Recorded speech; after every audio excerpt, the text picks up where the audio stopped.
উত্তরাধিকার সম্পত্তি বন্টনের গুরুত্ব নিয়ে আলোচনা করব। মিরাথ বলা হয় একজন মৃত ব্যক্তি তিনি যে স্থাবর বা অস্থাবর সম্পত্তি রেখে যান সেটাকে মূলত মিরাথ বলা হয়। এবং তিনি মারা গেলে তার যে সম্পদগুলো থাকবে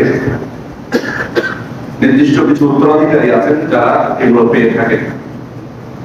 পুরুষদের মধ্যে সাধারণত পান ছেলে, ছেলের ছেলে বা তাদের অধস্তন কেউ থাকলে, পিতা, দাদা বা তাদের ঊর্ধ্বতন কেউ থাকলে, আপন ভাই, বৈমাত্রীয় ভাই, বৈপিত্রীয় ভাই, আপন ভাইয়ের ছেলে অথবা তাদের অধস্তন কেউ থাকলে, বৈমাত্রীয় ভাইয়ের ছেলে বা তাদের অধস্তন কেউ থাকলে, আপন চাচা বা তাদের ঊর্ধ্বতন কেউ থাকলে, বৈমাত্রীয় চাচা বা তাদের ঊর্ধ্বতন কেউ থাকলে, আপন চাচার ভাই বা তাদের অধস্তন কেউ থাকলে, বৈমাত্রীয় চাচার ছেলে বা তাদের অধস্তন কেউ থাকলে, স্বামী এবং দাস মুক্তকারী, এরা হচ্ছে ছেলেদের মধ্যে।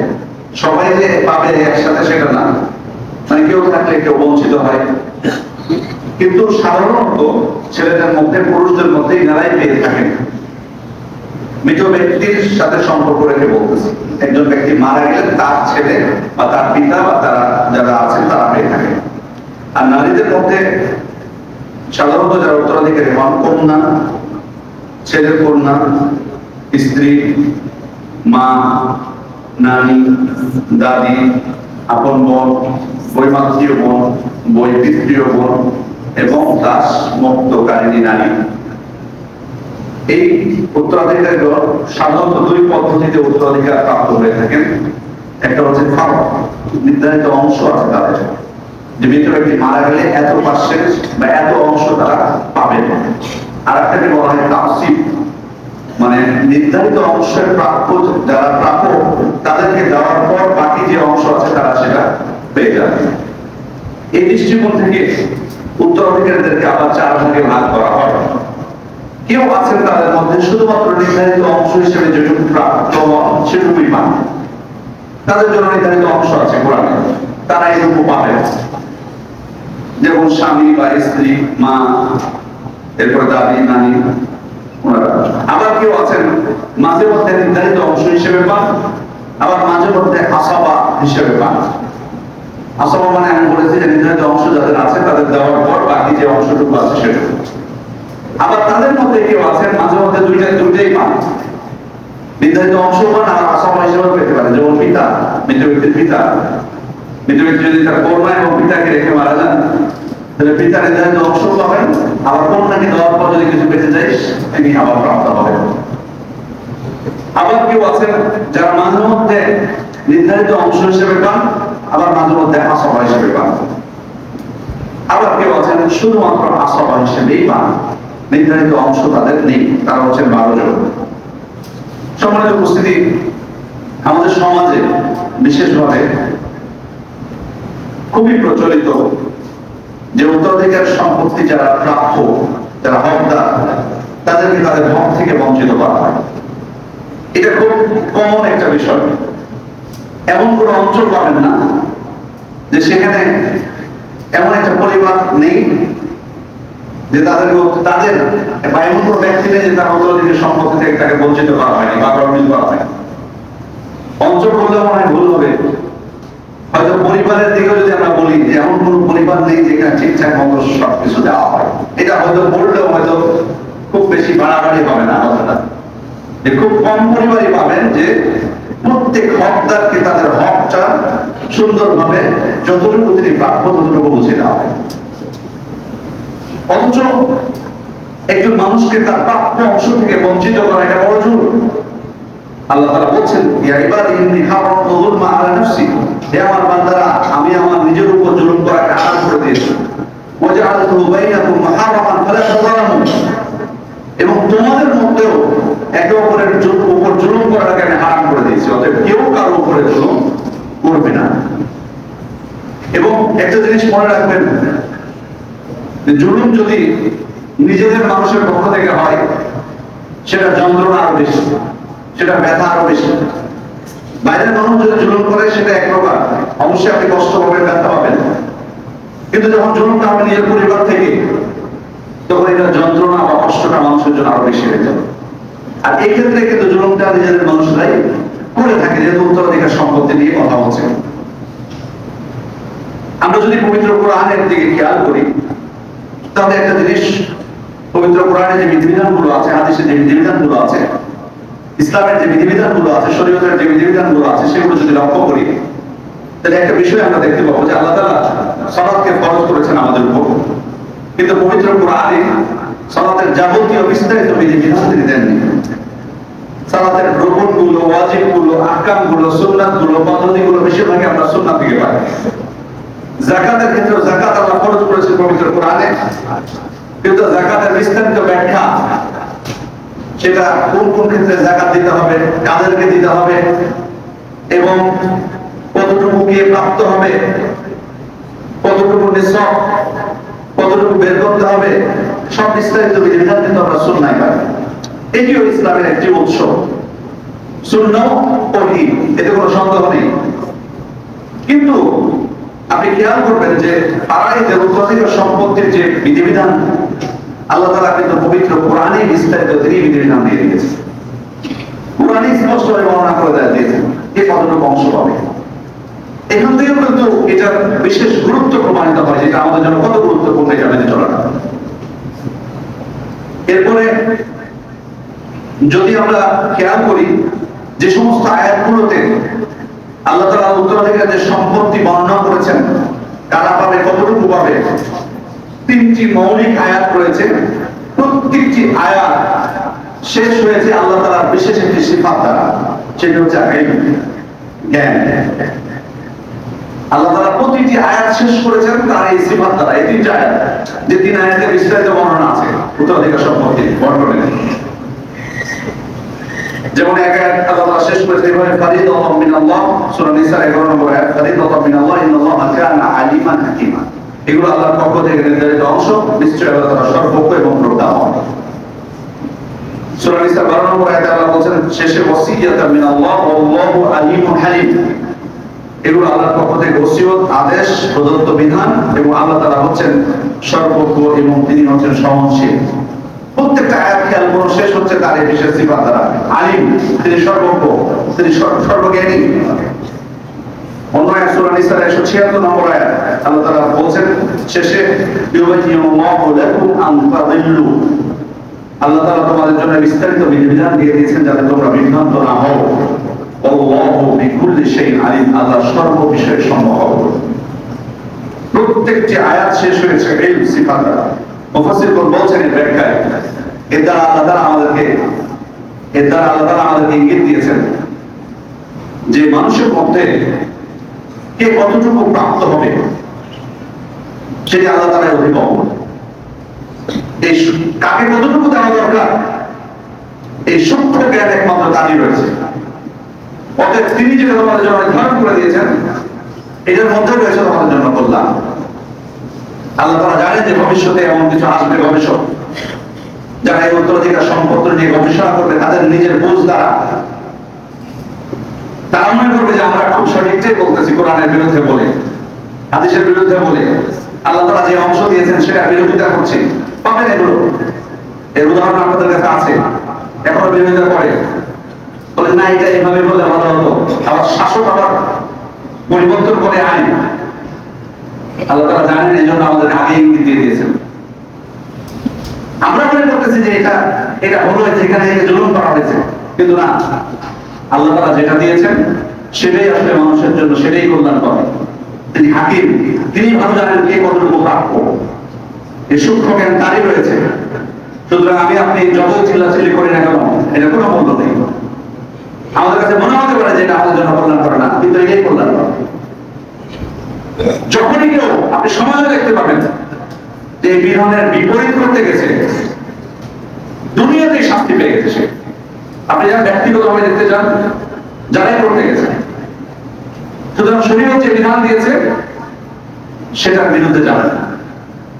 আমি শুধু এক শ্রেণী তো আছে এটা নিয়ে কথা বলে, মনে করে যে এটা জুলুম, এখানে ইনসাফ করা হয়নি। আমি শুধু তাদের কথা বলছি না, আমরা যারা এগুলো বলি না তাদেরকেও বলতেছি, যারা মেনে নিয়ে পাঠ অমান্য করছি, যারা যারা মেনে নিয়ম মান্য করছে তাদেরকেও আমি এই জিনিসটা বলবো, তাদের উদ্দেশ্য বলবো যে আমি মনে করতেছি যেটা কল্যাণকর কাজ আমি করতেছি, কিন্তু আসলে এটা আমার জন্য কল্যাণকর না। সম্মানিত উপস্থিতি, অতএব ইসলাম যে নির্দেশনা দিয়েছে, যে বিধিবিধান দিয়েছে উত্তরাধিকারের ক্ষেত্রে, এটা নিঃশর্ত ভাবে খুশি মনে মেনে নেওয়াটা আমাদের জন্য কল্যাণকর। এটা আমাদের জন্য, আমাদের পরবর্তী যারা উত্তরাধিকার আছে তাদের জন্য। এটার মধ্যে রয়েছে বরকত, এটার মধ্যে রয়েছে শান্তি। সম্মানিত উপস্থিতি, আল্লাহ তাআলা পবিত্র কোরআনে বলেছেন ইউসিকুমুল্লাহু ফি আওলাদিকুম লিযযাকারি মিসলু হাযিল উনসাইন। আল্লাহ তাআলা তোমাদের সন্তান সন্ততিদের ব্যাপারে আমাদেরকে ওসিয়ত করছেন, আদেশ করছেন যে প্রত্যেক দুই কন্যার সমান এক পুত্র অংশ পাবে, এক পুত্রের অংশ হবে দুই কন্যার সমান। ওসিয়ত করছেন। ইউসি এই শব্দটা ফেল মুবারে, ফেল মুবারে সাধারণত ইস্তেমরার অর্থে ব্যবহৃত হয়, চলমান, ধারাবাহিকতা। এই আদেশ যে আল্লাহ করেছেন সেটা রাসূলের যুগের জন্য, সেটা প্রযোজ্য ছিল, এখন এটা প্রযোজ্য নয়। বিষয়টি এমন না, সর্বযুগের জন্য, সর্বস্থানের জন্য এটা প্রযোজ্য। অতএব আল্লাহ তাআলা আমাদেরকে আদেশ করছেন এই উত্তরাধিকার সম্পত্তি যাতে আমরা বন্টন করি কোরআনের মানহার ধরে, কোরআনের নির্দেশ অনুযায়ী। এই ওসিয়তি আদেশ তিনি আমাদেরকে করছেন। আরেকটা জিনিস মনে রাখতে হবে, মানুষ সাধারণত, মানুষের পথে মানুষ যদি কাউকে কোনো ওসিয়ত করে, সেটা কিন্তু মানুষ চেষ্টা করেছে ওসিয়তটা বাস্তবায়ন করার জন্য। বিশেষ করে ওসিয়তকারীর যদি তার হৃদয়ে একটা স্থান থাকে, মর্যাদা থাকে, তাহলে আরো বেশি বাস্তবায়ন করতে চায় প্রত্যেকটা মানুষই। তার কোন মানুষ আপনাকে ওসিয়ত করেছে, উনি যে বিশেষ করে আপনার খুব কাছের মানুষ হয়, খুব সম্মানের মর্যাদার মানুষ হয়, আপনি দ্রুত সেই ওসিয়তটা বাস্তবায়ন করতে চাইবেন। সেখানে আল্লাহ তাআলা যদি ওসিয়ত করেন, আল্লাহ তাআলা ওসিয়ত যদি করেন, এই বিধিবিধানগুলো আল্লাহ তাআলা আমাদের ওসিয়ত করেছেন, তাহলে আমাদের কত আরো গুরুত্ব দেওয়া দরকার। মানুষের ওসিয়ত যদি আমরা বাস্তবায়ন করি খুব খুশি মনে, আল্লাহ তাআলা যাকে আমাদের সব থেকে বেশি ভালোবাসতে হবে, এটাই হচ্ছে ঈমানের পরিচয়। তার ওসিয়ত কেন আমি বাস্তবায়ন করবো না, তার বিরুদ্ধে কেন আমি যাবো, সেটার বিপরীতে কেন আমি করবো? সম্মানিত উপস্থিতি, আমাদের সমাজে সাধারণত উত্তরাধিকার সম্পত্তি বন্টনের ক্ষেত্রে যে মুখালাফা গুলো হয়, অর্থাৎ যে বিরোধী, শরীয়ত বিরোধী যে কাজগুলো হয়, সেগুলোর কিছু উদাহরণ আমি দেব। প্রথমত হলো সাধারণত নারীদেরকে তাদের প্রাপ্য অংশ থেকে বঞ্চিত করা। যেমন একজন ব্যক্তি মারা গেলে তাদের সন্তানদের মধ্যে ভাইরা সাধারণত বোনদেরকে বঞ্চিত করে, এটা খুব কমন জিনিস। এরপরে দ্বিতীয় হচ্ছে যে ধরুন কোন ব্যক্তি মারা গেলেন, তার স্ত্রী এবং তার কন্যাকে রেখে, তার স্ত্রী এবং তার কন্যাকে, আমরা জানি যে স্ত্রী এবং কন্যাদের প্রাপ্য অংশ আছে, নির্ধারিত অংশ। নির্ধারিত অংশ পাওয়ার পর বাকি এবার যাবে অন্যদের। মৃত ব্যক্তির পিতা বেঁচে থাকলে তিনি পাবেন, না হলে তার ভাইয়েরা পাবেন মৃত ব্যক্তি। তো যখন ভাইয়েরা তাদের প্রাপ্য অংশ দাবি করে, এই অবস্থায় একজন ব্যক্তি মারা গেছে, তার স্ত্রী এবং কন্যাকে রেখে, তারা নিশ্চয়ই যদি তার পিতা না থাকে ভাইয়েরা অংশ পাবে এখানে। কিন্তু অনেক সময় এই নারীরা, মৃত ব্যক্তির স্ত্রী এখানে বাধা হয়ে দাঁড়ায়। যেমন হয়তো অনেক সময় বলে যে আমাদেরকে রেখে মারা গেছে, আমরা তো অসহায়, এই অসহায়ের সম্পদে কেন আপনার হস্তক্ষেপ করতে আসে, আমার মেয়েটা এদিন বা কেমন কিছু। কিন্তু আসলে কারো যদি প্রাপ্য অংশ থাকে, তাদের তাদের ব্যাপারে তাদের বিরোধিতা করা বা তাদেরকে ছোট করার কোনো সুযোগ নেই। কেউ যদি তার প্রাপ্য অংশ চায়, আপনি এটা করতে পারবেন না। পুরোটা আপনি হকদার না, এখানে শরীয়ত আপনাকে হকদার করেনি পুরোটা। সুতরাং মৃত ব্যক্তির ভাই যদি এক্ষেত্রে তার সম্পত্তি চেয়ে থাকে, তাকে আপনাকে দিতে বাধ্য। এটা উনি খারাপ কিছু করছেন না, উনি ওনার বৈধ প্রাপ্যই উনি চেয়েছেন। সুতরাং এখানে তাকে খারাপ হিসেবে উপস্থাপন করার কোনো সুযোগ নেই, তাকে নিন্দা করার কোনো সুযোগ নেই। দ্বিতীয় বিষয় হলো যে একজন ব্যক্তি অনেক সময় মারা যান, তার কন্যাকে রেখে,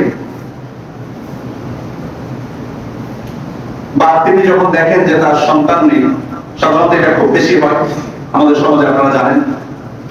কোনো ব্যক্তির শুধুমাত্র কন্যা আছে, তখন এই ব্যক্তি জীবিত থাকতেই উনি টেনশনে পড়ে যান। ওরা মনে হয় আমি মারা গেলে তো আমার ভাইয়েরা ভাইয়ের ছেলেরা তো এখানে আমার সম্পত্তিতে অংশ পাবে। তখন উনি যে গর্বিত অপরাধটি করে থাকেন সাধারণত আমাদের সমাজে, সেটি হলো যে তার কন্যাকে তার পুরো সম্পত্তি বা একটা বড় অংশ তিনি লিখে দেন। এটা কিন্তু মারাত্মক অন্যায়, এটা মারাত্মক অন্যায়, কোন দিক থেকে সুযোগ নাই তাকে লিখে দেওয়ার পুরো সম্পত্তি বা অধিকাংশ সম্পত্তি তাকে লিখে দেওয়ার কোনো সুযোগ নেই।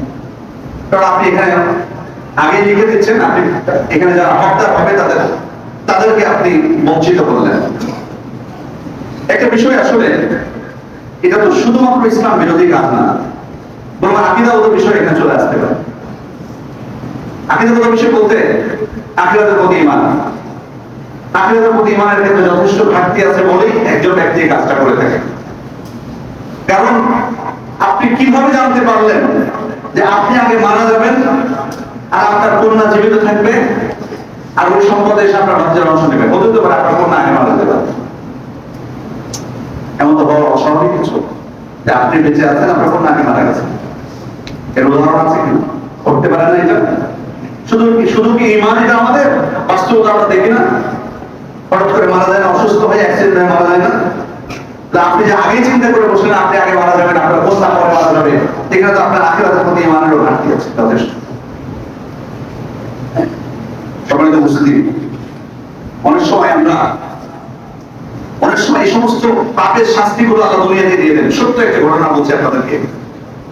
একজন ব্যক্তি তার এক কন্যা ছিল,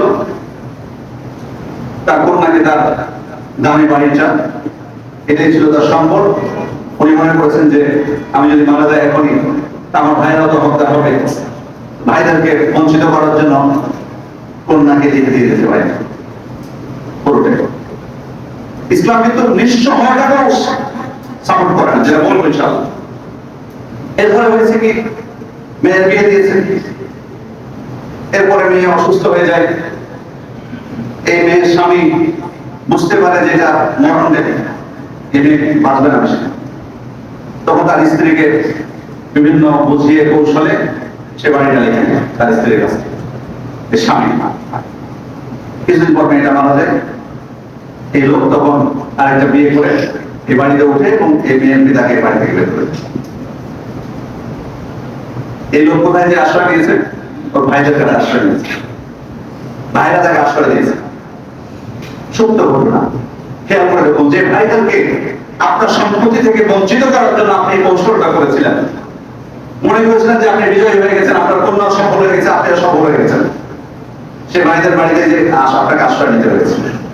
এগুলো আল্লাহর পক্ষ থেকে শাস্তি, এগুলো দুনিয়াতে, আখিরাতের শাস্তি তো আছে। সুতরাং এই জন্য প্রথমেই বলেছি আল্লাহ তাআলা এই অধিক অবগত, তিনি হচ্ছেন সব থেকে আগে প্রজ্ঞাময়।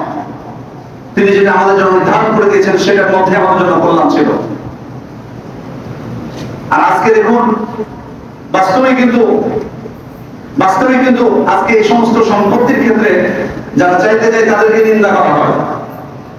ভাইরা যদি চাইতে চায় যে কথাটা বলছেন তাদেরকে নিন্দা করা হয়, কিন্তু যারা বঞ্চিত করে তাদেরকে নিন্দা করা হয় না। একজন ব্যক্তি মারা গেছে, তো তার ছেলেরা ঘোষণা দিচ্ছে জানা যায় ওই যে সাধারণত যে ঘোষণাটা দেওয়া হয় যে কারো কোনো প্রাপ্য থাকলে যে আমার বাবা কোনো ঋণ করে যায় তাহলে আপনারা আমাকে বলবেন, আমরা পরিশোধ করবো। তো জানা যায় পিছন থেকে মৃত ব্যক্তির ভাগ্নে সে বলতেছে যে আমার একটা বিষয় বলা আছে, সেটা হলো যে আমার মাকে, আমার মামা আমার মাকে তার প্রাপ্য অংশ থেকে বঞ্চিত করেছে। আমার নানার যে অংশ আমার মা পেত সেটাই নিয়ে পুরোটাই নিয়ে নিচ্ছে। আমি চাই যে আমার মামাতো ভাইরা, আমার মামার ছেলেরা এই অংশটুকু ফিরিয়ে দিল আমার মা। চুপচাপ, কোনো কথা বলছে না। ফিরিয়ে দিবে কি দিবে না কোনো কথা বলছে না। জানাজা শেষ হলো, দাফন করা হলো, সপ্তাহ গেল, মাস গেল, বছর গেল, যুগ পার হয়ে গেল, কিন্তু এই প্রাপ্য পরিশোধ করা হলো না। তারপরেও তাদেরকে নিন্দা করা হয় না। নিন্দা করা হয় এই ব্যক্তিকে। জানাজা শেষে অনেক ব্যক্তি যে বললো যে তুমি আর কোনো জায়গায় পেলে না, এখানেই তোমাকে এই কথাটা বলতে হবে, আজকে মারা গেছে তার সন্তানরা সকাল হতো, তোমার এখানে কি বলার প্রয়োজন ছিল? বহু নিন্দা থাকে। অথচ তার প্রাপ্য অংশ চেয়েছে, সেজন্য সে নিন্দার শিকার হলো। কিন্তু যারা বঞ্চিত করে তাদেরকে কোথায় আমরা নিন্দা করি না, দিব্যি ঘুরে বেড়াচ্ছে তারা সম্মানের সাথে। সম্মানিত উপস্থিতি, অনেক সময় এর বিপরীতেও অনেক সময় আমাদের সমাজে যেটা হয়, কোনো ব্যক্তি মারা গেলে সাধারণত মৃত ব্যক্তির ভাইরা তাদের সম্পত্তিগুলো দখল করে নেয়, অর্থাৎ মৃত ব্যক্তির সন্ততিকে দেয় না। এটাও ঘটে থাকে। আবার অনেকে বলে যে আমরা এই জন্য জীবিত অবস্থায় লিখে দিয়ে যাই, যদি এই কারণে আপনার লিখে দেওয়াটা যায় হবে না, কিন্তু এটা ঘটে।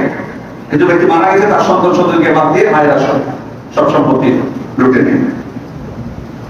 এরপরে আবার অনেক সময় ঘটে যে একজন ব্যক্তি মারা গেছেন, তার সমস্ত সম্পত্তি বড় ভাই সেই সব কিছু ভোগ করে, ছোট ভাইদেরকে দেয় না। এটা হয়, বড় ভাই মারা গেছে, বড় ভাই শুধু ভোগ করতেছে, অন্য ভাইদেরকে দেয় না। এটা আমাদের সমাজে আমরা দেখতে পাই। সমাজে উপস্থিতি, আমার অনেক সময় কিছুক্ষণ আগে যে জিনিসটা বলছিলাম, একজন ব্যক্তি জীবিত অবস্থায় তার সন্ততিদের মধ্যে তার সমস্ত সম্পত্তি বন্টন করে দেন। ঠিক আছে, সঠিকভাবেই দেন, মেনে নিলাম, বুঝে নিলাম, যার যেটা প্রাপ্য সেটাই দিলেন। তারপর আপনার এই কাজটা না যায়, আপনি নিঃস্ব হয়ে যান, আপনার সমস্ত সম্পত্তি আপনি দিয়ে দিবেন। যদিও কালকে একটা আইন দেখলাম যে জীবিত অবস্থায় সন্তানদেরকে দিলেও সম্ভবত আইনমন্ত্রী বলেছেন যে তিনি ভোগ করতে পারবেন। কিন্তু এই দেশে যতই আপনি আইনের কথা বলেন, এত সহজ না। আমি পড়ে দেখিনি বিস্তারিত, ওই বিষয়ে মন্তব্য করতে যাচ্ছি না। শরীয়তের বিধানও আপনি লিখে দিবেন না, সমস্ত সম্পত্তি আপনি লিখে দেওয়া আপনার এটা সুযোগ নেই, নিঃস্ব হতে পারবেন না। শরীয়ত এটাকে সাপোর্ট করেন। আমি নিজে এরকম পরিবার দেখেছি, একাধিক পরিবার দেখেছি, নিজে আমার আশেপাশে দেখেছি। তার সন্ততিকে সমস্ত সম্পত্তি লিখে দিয়েছে। খুবই বিশ্বাস ছিল সন্তানরা তাকে ফেলে যাবে না, বহু ভক্তি, কিন্তু না, কে একজন দেখেন। 8টা ছেলে 5টা মেয়ে, আপনি জানেন আগে ছেলে মেয়ের সংখ্যা বেশি হতো। 8টা ছেলে 5টা মেয়ে আছে, এই ব্যক্তি একটাও দেখে না, মেয়েগুলো দেখে না, ছেলেগুলো দেখে। এখন জাকাত গ্রহণ করে, জাকাত বেঁচে আছে, বাবা মারা গেছে, মারা গেছে, জাকাত নেই, জাকাত গ্রহণ করে, ছেলে মেয়েদেরকে দিয়ে দিতে বন্টন করে জাকাত দেয়। এগুলো আল্লাহর পক্ষ থেকে শাস্তি বলতে হবে এটা, কারণ আপনি তো শরীয়ত বিরোধী কাজ করেছেন। বিশ্বাস করবেন সন্তানদেরকে, কিন্তু এত বিশ্বাস কেন, এত ওভার কনফিডেন্স সেটাকে বলা হবে না। শরীয়ত যেখানে কথা বলেছে এটা আপনার অধিকার। শরীয়ত বলতেছে আপনি মারা যাবেন, তারপর আপনার সম্পত্তি বন্টন, এটাই নিয়ম। আপনি এটা বিরোধিতা করেছেন, এটা বিরোধিতা করে আপনি উদারতা দেখিয়েছেন, বেশি বিশ্বাস করেছেন, শাস্তিও আপনি পেয়ে গেছেন দুনিয়াতে। তারপরে এমনও তো হতে পারে যে আপনি লিখে দিলেন সন্তানদেরকে, হতে পারে আপনার স্ত্রী মারা যেতে পারে, আপনি আরেকটা বিয়ে করতে পারেন, ওই স্ত্রী থেকে আপনার আরো সন্তান সম্পর্কে আসতে পারে, তারপরে আপনি বঞ্চিত করলেন, আপনি আগে কেন লিখে দিলেন। সময়ের উপস্থিতি। এরপরে অনেকে আছে, কোন পরিবারে অবাধ্য সন্তানকে তার সম্পত্তি থেকে বঞ্চিত করে, অবদ্ধ সন্তানকে তার সম্পত্তি থেকে বঞ্চিত করে। এজন্য কি করে, অবদ্ধ হলে ছেলেকে কি বলে, এটাকে ত্যায্য পুত্র করে দেয়, ত্যায্য পুত্র। এটা শরীয়তের মধ্যে ত্যায্য পুত্রের কোনো ভিত্তি নেই, এটা আপনি করতে পারবেন না। সন্তান যতই অবদ্ধ, তাকে আপনি শিষ্টাচার শিক্ষা দেবেন, তার ব্যাপারে ব্যবস্থা গ্রহণ করবেন, মামলাও করতে পারেন, কিন্তু তাকে সম্পত্তি থেকে ত্যায্য পুত্র করার বা সম্পত্তি থেকে বঞ্চিত করার কোনো অধিকার আপনার নেই। সে আপনার অবাধ্য হয়েছে, আপনার হক নষ্ট করেছে, এটা ঠিক, কিন্তু আপনি তার হক নষ্ট করতে পারবেন। সে আপনার অবাধ্য হতে এসেছে, কিন্তু তাই বলে আপনি আল্লাহর অবাধ্য হবেন? সে আপনার অবাধ্য হয়েছে, ভালো কথা, বুঝতেছি যে সে অবাধ্য, সে আপনার অবাধ্য হয়েছে, কিন্তু আপনি তো, সে অবাধ্য হলো আপনার, আর আপনি অবাধ্য হলেন আল্লাহ। আল্লাহ আপনাকে অধিকার দেন, কিন্তু তাকে বঞ্চিত করা। সম্মানিত উপস্থিতি, এরপর আমাদের সমাজে অনেক ব্যক্তি আছেন, তারা ওসিয়ত করেন ওয়ারিসদের ব্যাপারে, বিভিন্ন ধরনের ওসিয়ত করেন। বলে যে আমি ওসিয়ত করে যাচ্ছি, অমুককে এই জায়গাটা দিও, অমুককে এতটুকু দিও। তাদের ব্যাপারে উত্তরাধিকারী যারা আছে তাদের ব্যাপারে করছে, এ ওসিয়ত চলবে না। আল্লাহ রাসূল স্পষ্ট বলেছেন, লা ওসিয়াতা লিওয়ারিস, উত্তরাধিকারী যারা প্রাপ্ত হবে সম্পদ তাদের জন্য কোনো ওসিয়ত নেই। ওসিয়ত হবে 1/3 বা তার থেকে কম সম্পদের যারা উত্তরাধিকারী হবে না তাদের ব্যাপারে। ওদিকে আমি জানছি না কাদের জন্য ওসিয়ত করা উচিত, কারণ এটা আলোচনা প্রয়োজন। কিন্তু অরিস্তার জন্য উত্তরাধিকারী যারা আছে তাদের জন্য কোনো ওসিয়ত নেই, এটা ইসলাম নাকচ করে দিয়েছে। কেউ যদি করেও, কেউ যদি করলো দিয়ে মারা গেল, আপনি তার ওসিয়ত বাস্তবায়ন করতে বাধ্য নন, বরং আপনি ওসিয়ত বাস্তবায়ন করবেন না যদি কোনো উত্তরাধিকারীর ব্যাপারে ওসিয়ত করেন। এরপরে সম্মানিত উপস্থিতি, যে জিনিসটা হয়ে থাকে সাধারণত আমাদের সমাজে, সেটা হচ্ছে উত্তরাধিকার সম্পত্তি বন্টনে দেরি করা। পরিমসি খাচ্ছে ভাইরা, বিশেষ করে দিচ্ছে না বোনদেরকে, দিনের পর দিন বোনরাও কিছু বলছে না। এটাও কিন্তু শরীয়ত বিরোধী একটি কাজ। বিশেষ করে আমি মনে করি কিছু মহিলা আছেন, স্বামী মারা গেলে ওনারা মনে করেন যে স্বামী যে সম্পত্তিগুলো রেখে গেছিল সব মালিক ওনার। আগে নেত্রী ছিলেন, এখন উনি নেত্রী, উনি সব কিছু করবেন। স্বামীকে চালিয়েছেন, আগে এখানে দিতে হবে, ওখানে দিতে হবে, এটা করতে হবে, এটা করতে হবে, এটা খরচ করতে হবে। স্বামী মারা গেছে, এখন ওনার বোঝা উচিত ছিল স্বামী মারা গেছে, এখন বন্ধ করে দিতে হবে। যদি সন্তানরা যদি না বলুন, বড় সন্তানরা বললে সন্তানের উপর রেখে দেয়, বহু আছে।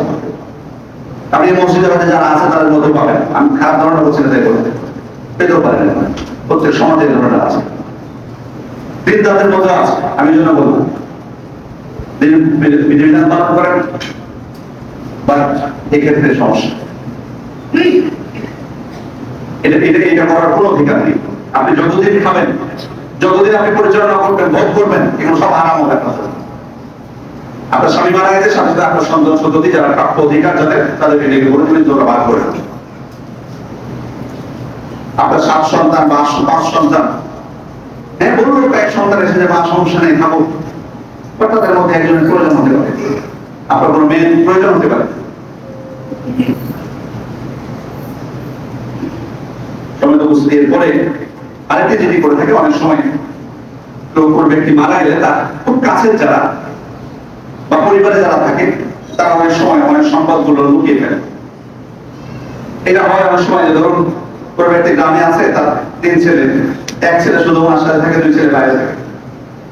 তো যারা সাথে থাকে এই কাজটা করে ফেলে অনেক সময়, হয়তো স্বর্ণের কিছু হার হোক বা যাই হোক, সেটা মনে করে ওদের সাথে থাকতো, বাবা মা ওদের এটা, বাইরে যারা থাকে তাদেরকে দেয় না। সেখানেও একজন ব্যক্তি মারা যখন যাচ্ছে, তিনি যা কিছু রেখে যান, একটা যদি কলাও রেখে যান, সেটা তো সবার অংশীদার, এত সহজ বিষয় না। সুতরাং আপনি কিছু লুকিয়ে ফেললে হয়ে গেল, বিষয়টা এমন না। এগুলো সম্মানিত উপস্থিতি, আমি কিছু উদাহরণ দিলাম মাত্র। এছাড়া উত্তরাধিকার সম্পত্তি বন্টনের ক্ষেত্রে আরো বিভিন্ন ধরনের অনিয়ম, কাউকে বঞ্চিতকরণ থেকে শুরু করে অনেক কিছু আছে। শরীর বিরোধী কর্মকাণ্ড, সেদিকে আমি যাচ্ছি না। কিন্তু একজন মানুষ কেন এগুলো করে থাকে, সমাজে কেন এগুলো হয়, এটার প্রধান কারণ হচ্ছে ইমানের ক্ষেত্রে দুর্বলতা। ইমানের দুর্বলতা যতই হোক, একজন ব্যক্তি আপনি দেখতেছেন 5 বছর সালাত আদায় করছে, তাহাজ্জুদ করতেছে, সবকিছু হজ উমরা প্রতি বছরই আছে, এ থেকে 15 বছরই বাদ যায় না, এই সমস্যা আছে, আপনি পাবেন না। আপনি বলবেন ইমানের পরিপূর্ণতা না, ইমানের ঘাটতির জন্যই উনি এটা করছেন, যতই উনি আমলগুলো করছেন, ইমানের ঘাটতি আছে বলেই তিনি করতেছেন। উনি কি জানেন না? জানেন, কিন্তু ওই যে সামি'না ওয়া আতা'না, শুনলাম এবং বলা, এটা কিন্তু একজন মুসলিম হবে সামি'না ওয়া আতা'না, শুনলাম এবং মানলাম। শুনলাম এবং অবাক বলা, এটা ইহুদিদের রীতি, এটা তাদের বৈশিষ্ট্য। আল্লাহ তাআলা পবিত্র কোরআনে উল্লেখ করেছেন, এটা মুসলিমের নয়। সুতরাং যখনই আপনার কাছে বার্তা যাবে যে এটা আমার না বা এটা আমার করা উচিত, সাথে সাথে এটা মানতে হবে। দ্বিতীয় বিষয় হচ্ছে লোভ। দ্বিতীয় কারণ হচ্ছে অতিরিক্ত লোভ, লালসা। এই কারণেই মূলত মানুষ অন্যদেরকে বঞ্চিত করে। এই লোভ কতটা ক্ষতিকর, আল্লাহ রাসূল হাদিসের মধ্যে বলছেন, মা দিবারিস জায়ান উরসিলা ফি গনামিন বিআফসাদ লাহা মিন হিরসিল মাল আলাল মাল ওয়া শারফ লিদীনিহি। আল্লাহ রাসূল বলছেন, দুটি ক্ষুধার্ত নেকড়ে বাঘকে যদি ছাগল মাঠের মধ্যে ছেড়ে দেওয়া হয়, দুটি ক্ষুধার্ত নেকড়ে বাঘকে যদি ছাগল পালের মধ্যে ছেড়ে দেওয়া হয়, তাহলে সে যতটুকু ক্ষতি করবে একজন ব্যক্তির তার সম্পদ এবং সম্মান মর্যাদা প্রতিপত্তির প্রতি অতিরিক্ত লোক তার থেকে বেশি ক্ষতি করে তার দিনের জন্য। আমরা তো বুঝতে পারছি যে একটা দুইটা কেন, একটা নেকড়ে বাঘকে যদি আপনি একটা ছাগল পালের মধ্যে ছেড়ে দেন, কিছু রাখবে? আল্লাহ রাসূল বলছে এর থেকে বেশি ক্ষতিকর কোন ব্যক্তির সম্পদের প্রতি, তার সম্মান মর্যাদার প্রতি, প্রতিপত্তির প্রতি লোভ, এটা তার দিনের জন্য আরো বেশি ক্ষতিকর। সুতরাং মানে অতিরিক্ত লোভের কারণে মানুষ সাধারণত অন্যদেরকে বঞ্চিত করে থাকে। দ্বিতীয় বিষয় হলো সমাজের রীতি। সমাজের রীতি সমাজে চলে আসতেছে, এভাবে সমাজে চলে আসতেছে। হয়তো বোনেরা, ধরুন উদাহরণস্বরূপ বলছি, বাবা মারা গেল, তোর বোনেরা সম্পত্তি চাই তাদের অংশে। তোর বললো তোমরা অংশ যাচ্ছ কেন? আমার বন্ধুরা তো আমার বাবার কাছে চায়নি, আমার বাবারা তো তোমাদেরকে দেয়নি, তোমরা কেন নিবা? এইভাবে আমার বাবার বন্ধুরা, আমার মানে দাদার কাছ থেকে নেয়নি, মানে রীতি সমাজের। আপনি দেখবেন এখনো আছে সমাজে, পড়ে দেয় না, সাধারণত নেয় না। যৌক্তিক ওই পাশের বাড়ি দেখতে পাচ্ছে, ওই বাড়ির বোনেরা তো কিছু চায় না, তাই তো দিব্যি খাচ্ছে, তুমি কেন চাই না? এই রীতি শরীয়ত বিরোধী রীতি। ওই দেখি যাদের মধ্যে ওমা আনজালাল্লাহ আর বাল নাত্তাবিউ মা আনজালাল্লাহ বাল নাত্তাবিউ মা আলফাইনা আলাইহি আবানা। আল্লাহ বলছেন যখন তাদেরকে বলা হয় যে আল্লাহ তাআলা যা নাযিল করেছেন, সেটা অনুসরণ করো, তখন বলে যে আমাদের পিতৃপুরুষদের থেকে যেটা পেয়েছি সেটাই আমি অনুসরণ করি। এটা কিন্তু একই কথা, একই বিষয়। পিতৃপুরুষদেরকে দেখে যেভাবে করে আসছে, রীতিভাবে আমাদের সমাজে চলতেছে, বিদায় বন্ধনকে আমরা দেব। এরপরের বিষয় হলো আল্লাহ তাআলার সামনে জবাবদিহিতার বিষয়ে গুরুত্বহীনতা।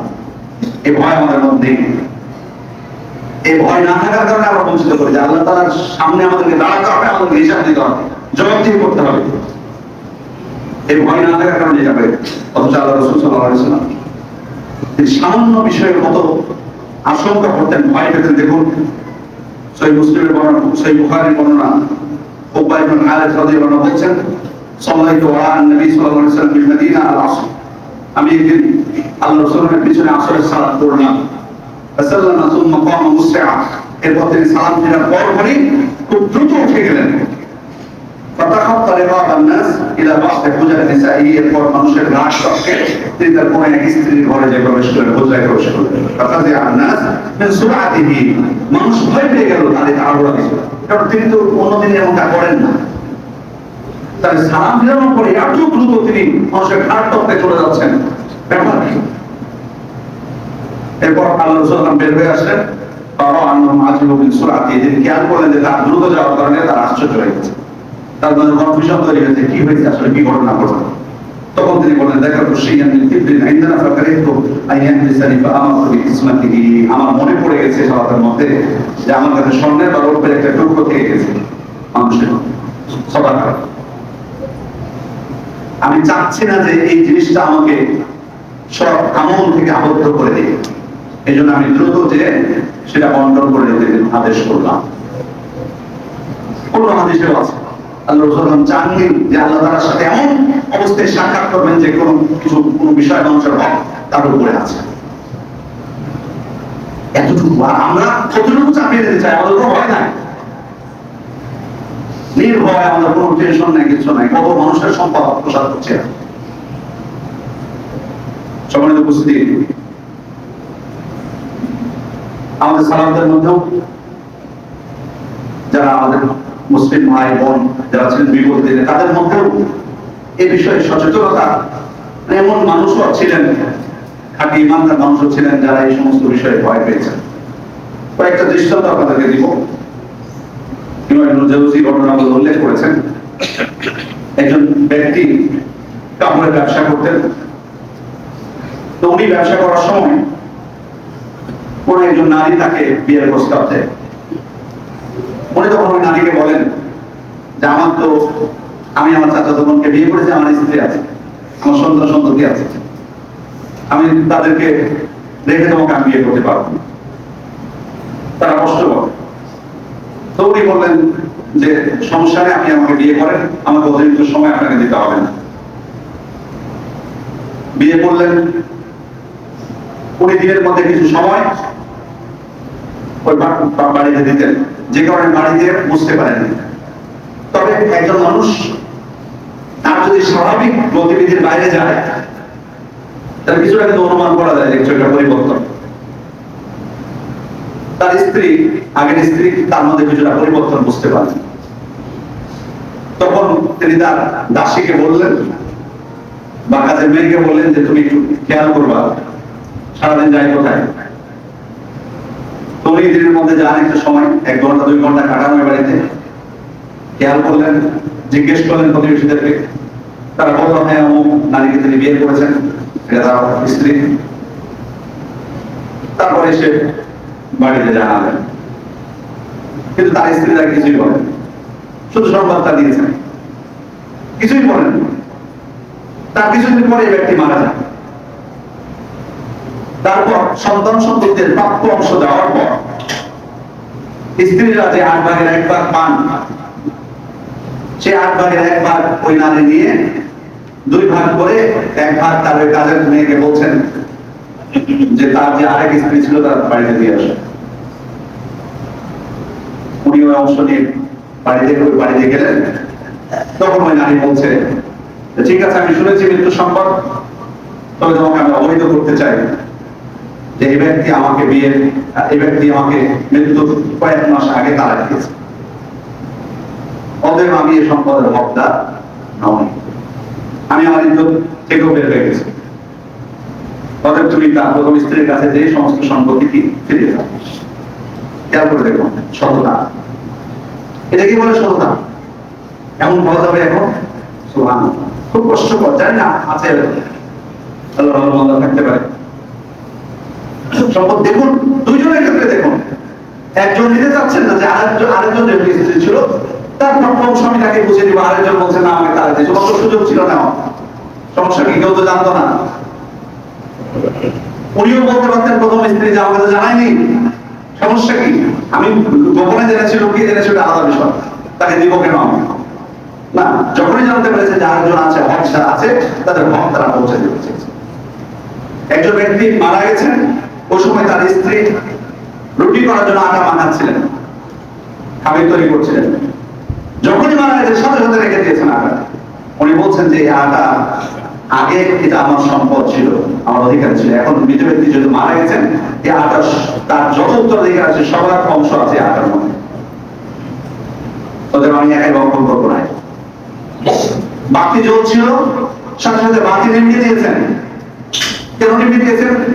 যে ওটা তো আমার, ঠিক আছে আমি ভুল করছিলাম, আমার স্বামী আমাকে দিয়েছে, কিন্তু এখন যেহেতু আমার স্বামী মারা গেছে, এখন যত কিছু তার আছে, এই তেল থেকে শুরু করে যে তেলের মাধ্যমে বাতিটা জ্বলছে সেটাতেও সবার অংশ আছে, অতএব এটা আমি নিভিয়ে দিব। জায়েজ কি না জায়েজ সেটা বলে, কিন্তু ভয়টা আমি বলতে চাচ্ছি যে ওনার জন্য কি না জায়েজ ছিল কিনা পরে যাবে, পরের মাসে। কিন্তু ভয় করছি যে যেহেতু এর অংশে অন্যতার অধিকার আছে, এটা আমি নিজে একাই ভক্ষণ করবো না। সম্মানিত মুসলিম, অন্যায় ভাবে কারো সম্পত্তি যদি আমি দখল করি, ভোগ করি, তার শাস্তি বিভিন্ন দিক থেকে, শুধু একদিক থেকে না। আপনি যদি আপনার ভাইয়ের সম্পদ বা আপনার বোনের সম্পদ আত্মসাৎ করেন, তাহলে কি পরিণত হতে পারে? এক, আল্লাহ তাআলা বলছেন উত্তরাধিকার সম্পত্তি বন্টন বর্ণনা করার পর তিনি বলছেন তিলকা হুদুদুল্লাহ, এগুলো হচ্ছে আল্লাহর সীমারেখা। তারপর বলছেন ওয়া মান ইয়াসিল্লাহ ওয়া রাসূলহু, যে ব্যক্তি আল্লাহ এবং তার রাসূলের অবাধ্য হবে, ওয়া ইয়াতাআদ্দা হুদুদা, এবং তার সীমা লঙ্ঘন করবে। সীমা দিয়ে দিয়েছেন আল্লাহ তাআলা যে এটা তার অংশ, এটা অমুকের অংশ, এটা অমুকের অংশ। এই সীমা যারা লঙ্ঘন করবে, অর্থাৎ কাউকে তার প্রাপ্য অংশ থেকে বঞ্চিত করবে, আল্লাহ তাকে জাহান্নামে প্রবেশ করাবে। খালিদান ফিহা, সেখানে সে চিরস্থায়ী হবে, ওয়া আযাবু মুহিন, মুহিন, তার জন্য রয়েছে অপমানজনক শাস্তি, জাহান্নামে। তার মানে তার স্থানটা হবে জাহান্নামে। এটাতে একদিক থেকে হলো শুধু দেখুন কত দিক থেকে সুযোগ তার জাহান্নামে যাওয়া, যদি আপনি এক টুকরা সম্পদ বা সম্পত্তি যদি দখল করেন অন্যভাবে। শুধু এই দিক থেকে না, আরো আছে। দ্বিতীয় হলো আত্মীয়তা সম্পর্ক ছিন্ন করিয়ে দেবে। আপনি যদি কারো সম্পদ কাউকে থেকে বঞ্চিত করেন, নিশ্চয়ই তার সাথে আপনার সম্পর্ক থাকবে না। এটা আত্মীয়তা সম্পর্কের ছিন্ন করার অন্যতম একটা ধাপ। আপনি কাউকে বঞ্চিত করা মানে আপনি আত্মীয়তা সম্পর্ক ছিন্ন করেছেন। আর আত্মীয়তা সম্পর্ক ছিন্ন করার ব্যাপারে স্পষ্ট আল্লাহ রাসূল বলে দিয়েছেন, লা ইয়াদখুলুল জান্নাতা কাফির। আত্মীয়তা সম্পর্ক ছিন্ন করে ব্যক্তি জান্নাতে যাবে না কখনো। তাহলে দেখুন কত দিক থেকে সুযোগ, কত দিক থেকে সুযোগ জাহান্নামে যাওয়া যদি কারো সম্পর্কে আপনি বঞ্চিত করেন। আল্লাহ তাআলা উত্তরাধিকার সম্পত্তি বন্টনের বিষয়ে ইঙ্গিত দেওয়ার পর বা এটা বিধান লঙ্ঘন করার বিষয়টি বলার পর তিনি বলছেন, ইন্নাহু কানা হুবান কাবীরা। এটি খুবই গুরুতর পাপ, মহাপাপ। আল্লাহ তাআলা যখন কোন পাপকে বলবেন গুরুতর পাপ, তার থেকে আর গুরুতর কিছু হতে পারে? এরপর আল্লাহ রাসূল সাল্লাল্লাহু আলাইহি ওয়াসাল্লাম বলছেন, আল্লাহুম্মা ইন্নী উহাররিজু হাক্কা দাঈফাইন আল-ইয়াতীম ওয়াল মারআ। হে আল্লাহ, দুই দুর্বল শ্রেণীর হক নষ্ট করার বিষয়ে আমি কঠোরতা আরোপ করছি, অথবা দুই দুর্বল শ্রেণীর হক নষ্ট করা আমি হারাম ঘোষণা করছি। এক হলো এতিম আর এক হলো নারী। আল্লাহ রাসূল সাল্লাল্লাহু আলাইহি ওয়াসাল্লাম এই বিষয়ে তার কঠোরতা আরোপ করেছেন। পবিত্র কোরআনে আল্লাহ তাআলা বলেন, ইন্নাল্লাযীনা ইয়াকুলুনা আমওয়ালাল ইয়াতামা যুলমান ইন্নামা ইয়াকুলুনা ফি বুতুনিহিম নারা। যারা অন্যায়ভাবে এতিমদের সম্পদ ভক্ষণ করবে, সে মূলত তার পেটে আগুন ভক্ষণ করবে। জ্বলন্ত অগ্নিতে সে প্রবেশ করবে। এতিমের সম্পদ আত্মসাৎ যদি কেউ করে, তাহলে আল্লাহ তাআলা বলছেন সে তার পেটে কি আগুন ভক্ষণ করবে। এতিম যদি না হয় তাহলে কি মনোভক্ষণ হবে? মানে শুধু কি এতিমের ক্ষেত্রে প্রযোজ্য? এতিমের সম্পদ আত্মসাৎ করলে আপনি শুধু আগুন ভক্ষণ করলেন, অন্যগুলোর ক্ষেত্রে কোনো সমস্যা নেই? না, একই বিষয়। অন্য সম্পদ আত্মসাৎ করার অর্থ হলো এটা আপনি পেটে অগ্নি ভক্ষণ করছেন। এরপরে দেখুন কিয়ামতের দিন এটাও আমরা জানি যে আল্লাহ রাসূল নিঃস্বকে সেটা তিনি বর্ণনা করেছেন সাহাবায়ে সামনে। নিঃস্বকে তিনি প্রকৃত নিঃস্ব বলেছেন, যারা অনেক সওয়াব নিয়ে আসবে কিয়ামতের দিন, কিন্তু এর সম্পদ আত্মসাৎ করেছে, একে গালি দিয়েছে, একে আঘাত করেছে, একে হত্যা করেছে। হাদিস আমরা জানি, আমরা হাদিস আমরা যাচ্ছি না, সেখানে আছে যে এর সম্পদ আত্মসাৎ করেছে বা এর সম্পদ অন্যায়ভাবে ভক্ষণ করেছে। তবে কিয়ামতের দিনের সবথেকে নিঃস্ব ব্যক্তিদের অন্তর্ভুক্ত হবে এই ব্যক্তি। আর নিঃস্ব ব্যক্তি মানে বুঝতে পারছে তার কিছু অবশিষ্ট থাকবে না। সেখানে হাদিসে স্পষ্ট বলে দেওয়া হয়েছে যে তার নেকিগুলো যাদের হক নষ্ট করেছে তাদেরকে দেওয়া হবে, নেকি শেষ হয়ে গেলে তাদের পাপগুলো তার উপর চাপিয়ে দিয়ে তাকে জাহান্নামে নিক্ষেপ করা হবে। স্পষ্ট বিষয়। আমি এই জন্য বলছি, দেখুন কত দিক থেকে কত আয়াতের হাদিস নেবেন, শুধু একটা আয়াত বা একটা হাদিস না এই বিষয়ে যে শুধু বলা হয় যে জাহান্নামে যাবে অন্য সম্পদ আত্মসাৎ করে। কত দিক থেকে। এরপরে দেখুন সহিহ মুসলিমের আরেকটি বর্ণনা, আরওয়া বিনতে ওয়াইস ইদ্দাআত আলা সাঈদ ইবনে যায়েদ আন্নাহু আখাযা শাইআন মিন আরদিহা। আরওয়া বিনতে ওয়াইস নামক একজন নারী, তিনি অভিযোগ করলেন সাঈদ বিন যায়েদ রাদিয়াল্লাহু আনহুর বিরুদ্ধে। সাঈদ বিন যায়েদ নিশ্চয়ই আপনাদের পরিচিত, কারণ জান্নাতের সুসংবাদ প্রাপ্ত 10 জন সাহাবীর একজন ছিলেন তিনি। সেই সাঈদ বিন যায়েদ রাদিয়াল্লাহু আনহুর বিরুদ্ধে অভিযোগ করলেন এই আরওয়া বিনতে ওয়াইস নামক একজন নারী যে তিনি আমার জমির আত্মসাৎ করেছেন, জবরদখল করেছেন। ফাসামাতহু ইলা মারওয়ান ইবনে হাকাম। এই নারী যে মারওয়ান ইবনে হাকামের কাছে অভিযোগ করলেন যে আমার জমি আত্মসাৎ করেছে কে? সাঈদ ইবনে যায়েদ। তখন ডেকে পাঠালেন উনি সাঈদ ইবনে যায়েদকে। সাঈদ ইবনে যায়েদ শুনে হতবাক। তিনি বলছেন, আনা কুনতু আখুযু মিন আরদিহা শাইআন বা'দা আল্লাযী সামি'তু মিন রাসূলিল্লাহি সাল্লাল্লাহু আলাইহি ওয়াসাল্লাম। আপনার কি মনে হয় যে আল্লাহর রাসূলের কাছ থেকে হাদিস শোনার পরে আমি তার সম্পত্তি জবরদখল করতে যাব, তার সম্পদ আমি তার জমি আত্মসাৎ করতে যাব? তখন মারওয়ান ইবনে হাকাম তাকে বলছেন, ওমা সামি'তা মিন রাসূলিল্লাহি সাল্লাল্লাহু আলাইহি ওয়াসাল্লাম। উনি বলছেন, আপনি কি শুনেছেন আল্লাহর রাসূলের থেকে? কোন হাদিসের কথা আপনি বলছেন? তখন তিনি বলছেন, মান আহদাদা শিবরাম মিনাল আরদ যুলমান তুবিকাহু ইলা সাব'i আরাদিন। তিনি বলছেন ওই হাদিসের কথা যে হাদিস আল্লাহর রাসূল বলছেন, যে ব্যক্তি 1 বিঘত পরিমাণ জমি কারো জবরদখল করবে, কিয়ামতের দিন 7 স্তরের এই জমিন তার গলায় ঝুলিয়ে দেওয়া হবে। 1 বিঘত পরিমাণ জমি, বেশি না। 1 বিঘত কতটুকু হয়? দাঁড়ানো জায়গা থাকে, আপনি সারাদিনের জন্য দাঁড়াতে পারবেন না সেখানে। 1 বিঘত অল্প পরিমাণ জমি যদি কেউ আত্মসাৎ করে, জবরদখল করে, কিয়ামত দিনের 7 স্তরের জমিকে আল্লাহ তাআলা তার গলায় ঝুলিয়ে দিবেন। সাইদ ইবনে যায়েদ বলেন, এই হাদিস শোনার পর আমি কারো জমি আত্মসাৎ করতে যাব? আপনার মনে হয়? এরপর তিনি বললেন, আল্লাহুম্মা ইন কানাত কাযিবা ফাআমমি বাসারাহা ওয়াখুযহা ফি আরদিহা। হে আল্লাহ, এই নারী যদি আমার উপর মিথ্যা আরোপ করে থাকে, আপনি তার চোখকে অন্ধ করে দিন এবং তার নিজের জায়গাতে তাকে আপনি হত্যা করুন। আমি বলছেন, ফারওয়াইতুহা আমিয়া তালতামিসুল জুদুর। এই নারীকে পরবর্তীতে আমি দেখেছি অন্ধ হয়ে গেছে, এরপর দেয়ালে দেয়ালে ধাক্কা খেয়ে বেড়াচ্ছে। তাকুলু আসাবাতনি দাওয়াতু সাঈদ ইবনে যায়েদ। সে এই অন্ধ হওয়ার পর ধাক্কা খেত আর বলতো, সাঈদ ইবনে যায়েদের বদদোয়া আমার উপর হয়েছে। এরপর উনি হেঁটে যাচ্ছিলেন, তারপর তার বাড়িতে একটা কুয়া ছিল, ওই কুয়াতে পড়ে মারা যান তার নিজের জায়গায়। সমাজে উপস্থিতি, এখন সে ব্যাখ্যা আমি যাচ্ছি না, মূল বক্তব্য হলো, দেখুন আল্লাহ রাসূল স্পষ্টই বলে গেছেন, এক বিঘা পরিমাণ জমি যদি কেউ আত্মসাৎ করে অন্যায় ভাবে, তার অবস্থান, তার পরিণতি কি হবে। আরো কোরআন আয়াত আছে, হাদিস আছে, সেদিকে আমি যাচ্ছি না। আমি শুধুমাত্র একটা দুইটা পয়েন্ট আমি বলবো আপনাদেরকে। সেটা হচ্ছে, সাধারণত নারীদের উত্তরাধিকার সম্পত্তি নিয়ে যে কথাটি বলা হয়ে থাকে, যে সংশয়টি উপস্থাপন করা হয় এবং এই সংশয়টি নিয়ে সে অনেকের ঈমানকে দুর্বল করে ফেলে, সেই সংশয়টি হচ্ছে যে নারীদেরকে তাদের উপর জুলুম করা হয়েছে, তাদেরকে পুরুষদের কি দেওয়া হয়েছে, অর্ধেক দেওয়া হয়েছে। এই কথাটাও কিন্তু অসত্য এবং মিথ্যা। নারীদেরকে অর্ধেক দেওয়া হয়েছে পুরুষদের, এভাবে বলাটা অসত্য, এটা মিথ্যা। সর্বাবস্থায় দেওয়া হয়। বিরাতের ক্ষেত্রে আমরা যদি দেখি, 4টা হালাত আছে।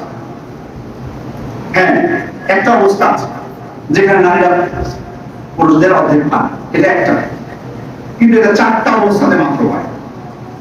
এর বাইরে দেখুন 8টা অবস্থা আছে যেখানে নারীরা পুরুষদের সমান অংশ পায়। 4 অবস্থাতে শুধু অর্ধেক পায়, 8টা অবস্থা আছে বিরাতের ক্ষেত্রে, উত্তরাধিকার সম্পত্তির ক্ষেত্রে, যেখানে নারীরা পুরুষদের সমান পায়।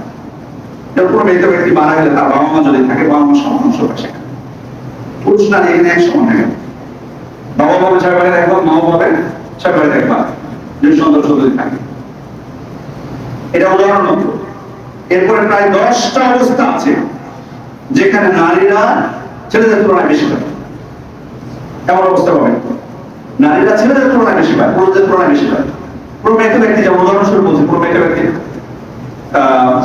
যেমন কোন নারী মারা গেল, তার স্বামী এবং তার কন্যাকে, কোন নারী মারা গেল, তার স্বামী এবং তার কন্যাকে, এখানে স্বামী কতটুকু অংশ পাবে? 4 ভাগের 1 ভাগ পাবে, আর তার কন্যা পাবে অর্ধেক। কারটা বেশি হলো? মেয়ে মানুষের বেশি হলো নাকি ছেলে মানুষের, পুরুষ মানুষের বেশি হলো? নারী বেশি পেল এখানে পুরুষের তুলনায়।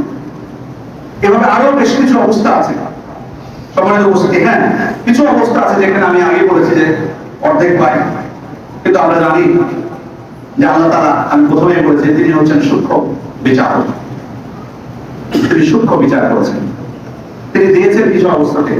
কিন্তু যদি আমরা অন্য অবস্থাগুলো দেখি, নারীদের ভরণ পোষণের দায়িত্ব কাদের উপর দিয়েছেন? পুরুষদের উপরে দিয়েছেন। নারীর ভরণ পোষণ বহন করবে তার পিতা, তার পিতা মারা গেলে বহন করে তার ভাই বা তার ছেলে, বা শেষ পর্যন্ত তার স্বামী বহন করে। কোন রকম পুরুষ আছে? বলা হয়নি যে নারী বহন করে আরেকজন নারী, পুরুষদের উপরে আছে। একজন মানুষের ভরণ পোষণের দায়িত্ব বহন করতে কত খরচ হয়? আপনি শুধু এখানে অর্ধেক দেখলেন, আবার বিয়ের মোহরের ক্ষেত্রে যদি আপনি দেখেন, সেখানেও মোহর কিন্তু নারীদেরকে দেওয়া হয়। বিয়ের সময় আমরা যদি হয়তো নীতি পরিবর্তন করবে, যেটা আমাদের সমস্যা, কিন্তু ছেলেই মোহর দিবে নারীকে, এটাই তুমি বিয়ের ক্ষেত্রে দেয় না, ওটা আলাদা বিষয়। আবার মোহর দেওয়ার পর ওই মোহর থেকে ওনার নেওয়ার কোনো সুযোগ নাই। ওই মোহরটা হচ্ছে নারীর দিকে সম্পদ, আবার সেখান থেকে 1 পয়সাও তার খরচ করাটা তার জন্য জরুরি। ইসলাম কোন দিক থেকে দেয়নি যে তার জন্য খরচ করতে হবে তার পয়সা, যত টাকায় মোহর হবে তার সম্পদ। এরপরে তো উত্তরাধিকার সম্পদের ক্ষেত্রে আপনারা দেখলেন যে পাই তো বিভিন্ন কত জায়গা থেকে পাচ্ছে, অথচ তার উপর খরচ করার কোনো দায়িত্ব নেই। তাহলে কিভাবে আপনি বলতে পারেন যে তাদের উপর জুলুম করা হয়েছে? সর্বশেষ যে পয়েন্টটা বলবো সেটি হচ্ছে, আমাদের বন্ধুদের মধ্যে অনেকেই আছেন এই জিনিসটা দেখা যায়। সেটা হলো যে আমাদের বন্ধের মধ্যে অনেকে ইচ্ছা করে ভাইদের কাছ থেকে তার প্রাপ্য অংশ নেন না। আপনাদের মধ্যে কেউ যদি থাকেন, আপনাদের মধ্যে যদি কেউ এমন থাকেন যে আপনার বোনের আপনাদের থেকে নেননি, আমাদের রেগে যায় না, বলবো খারাপ বুঝে দিয়ে যাচ্ছে। এই জিনিসটাকে কোনোভাবেই সমর্থনযোগ্য নয়। আমি কেন বলতেছি এটা? হ্যাঁ, আপনার ভাইরা, আমি বোনদেরকে উদ্দেশ্য করে বলছি যে আপনার ভাইদেরকে আপনি ছেড়ে দিতে চাচ্ছেন আপনার পিতার অংশ, ভালো কথা। মানে আপনার ভাইয়েরা একটু অসহায়, আপনার ভাইয়েরা যদি অসহায় হয়, ঠিক আছে, আপনি ছেড়ে দেন, তাদের প্রতি ইহসান করেন, কোনো সমস্যা নেই। এটা অবশ্যই আপনি এটা স্বভাবের অধিকারী হবে। হ্যাঁ, আমি তো আমার তো ভালো জায়গায় বিয়ে হয়েছে, আমার স্বামী যথেষ্ট আছে, আমার যথেষ্ট আছে, যেহেতু আমার ভাই বা অমুক ভাই এই সমস্যার মধ্যে আছে, তার আর্থিক জটিলতা, পরিবার বড় বা পরিবারের এই সমস্যা, ঠিক আছে, আমি নিব না। এহসান হলো, ঠিক আছে। কিন্তু আপনার ভাইয়েরা গরিবতী, সচ্ছল, বিত্তশালী, কোনো সমস্যা নেই, কেন আপনি ছাড়েন তাদের? আপনি আপনার সম্পদ যদি ছেড়ে দেন, শুধু আপনি নিজেকে বঞ্চিত করলেন না, এখান থেকে আপনার স্বামীকে বঞ্চিত করা হবে, আপনার সন্তান সন্ততিকে আপনি বঞ্চিত করলেন। আপনার নয় প্রয়োজন নেই, আপনার স্বামী বা আপনার সন্তান সন্ততির জন্য প্রয়োজন হতে পারে। এটা একটা পয়েন্ট। দ্বিতীয় পয়েন্ট হলো, আমি আবারও বলছি, অসহায় হলে ঠিক আছে, একটা অংশ দিবেন না, কিছু অংশ দিবেন, দূর করবেন, ভাইদের প্রতি ইহসান করবেন, সবের কাজ। আর বিত্তশালী হলে কেন? কি নাম আপনার? আপনি মারা যাওয়ার পর আপনার ভাইরা আপনার জন্য কিছু দান করবে, সাদাকা জারিয়া, কিছু পয়সা নিয়ে এসে মসজিদে বা অসহায়দেরকে দিয়ে আপনার জন্য সব কামনা করবে, মনে হয় আপনি পাবেন। সন্তান সন্ততির ক্ষেত্রে আপনি আশা করতে পারবেন না, ভাইদের ক্ষেত্রে কিভাবে আপনি আশা করবেন?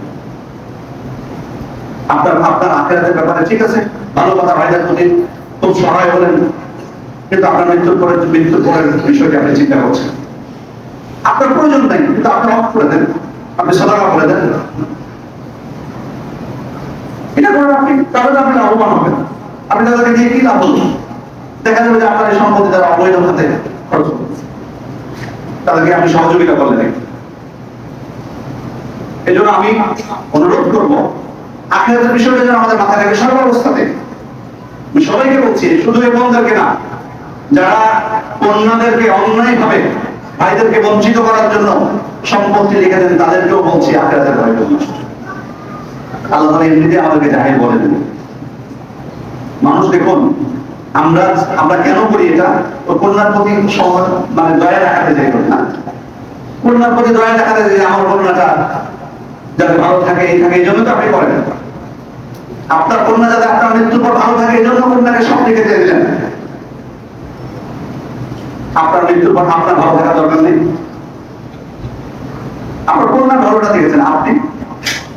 আপনার কবরে যে আপনি যদি এভাবে দেন, কবরে যে আপনি ভালো থাকবেন, দুনিয়াতে যদি উনি খারাপও থাকে তেমন কোনো সমস্যা নেই, পথ দেখে নেবে, কিন্তু কবরে যাওয়ার পর আপনার আপন পথ থাকবে না, আপনার কন্যার পথ থাকতে পারে,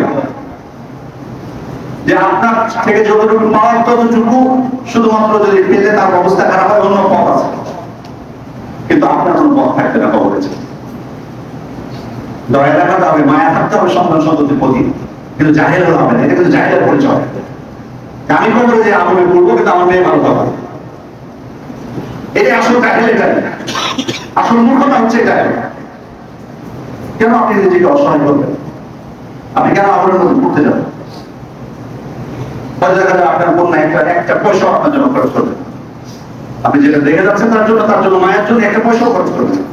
আমি বলছি না বঞ্চিত করে যেতে, তাই বলে সব দান করে দিয়ে চলে যান যেন কিছু না পায়, না, আপনি দেখে যান, কিন্তু মূর্খ যান, এটাই কিন্তু আসলে মূর্খ। তাই আল্লাহ এটাকে মূর্খতা বলেছেন, মানুষ বড়ই মূর্খ আসলে, যাদের মূর্খ। এখানে আমাদের অজ্ঞতা, নিজের ভালো মন্দ আমরা বুঝি, কোথায় আমাদের ভালো থাকা। এই জন্য খুতবার শেষে আবার বলবো যে আসলে আল্লাহ তাআলা যে বিধান আমাদেরকে দিয়েছেন, প্রত্যেকটি ক্ষেত্রে সেই বিধানগুলো আমাদের জীবনে আনা। আল্লাহ তাআলার কাছে দোয়া করি আল্লাহ যেন আমাদেরকে তৌফিক দান করেন। আল্লাহ যেন আমাদের প্রাপ্য আমাদেরকে বুঝিয়ে দেওয়ার তৌফিক দান করেন।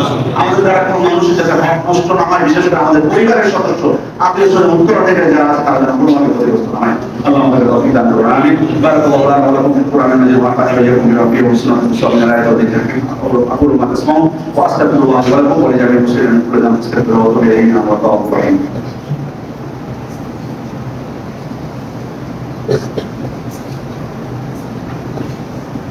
إن الحمد لله نحمده ونستعينه ونستغفره ونعوذ بالله من شرور أنفسنا ومن سيئات أعمالنا من يهده الله فلا مضل له ومن يضلل فلا هادي له وأشهد أن لا إله إلا الله وحده لا شريك له وأشهد أن محمدا عبده ورسوله. أيها المسلمون اعلموا أن الله أمركم بأمر بدأ به بنفسه وثنى بملائكة القدس وثلث بكم فقال عز وجل قائلا عليما إن الله وملائكته يصلون على النبي يا أيها الذين آمنوا صلوا عليه وسلموا تسليما وقال صلى الله عليه وسلم من صلى عليه صلاة صلى الله عليه عشرا. اللهم صل على محمد وعلى آل محمد كما صليت على إبراهيم وعلى آل إبراهيم إنك حميد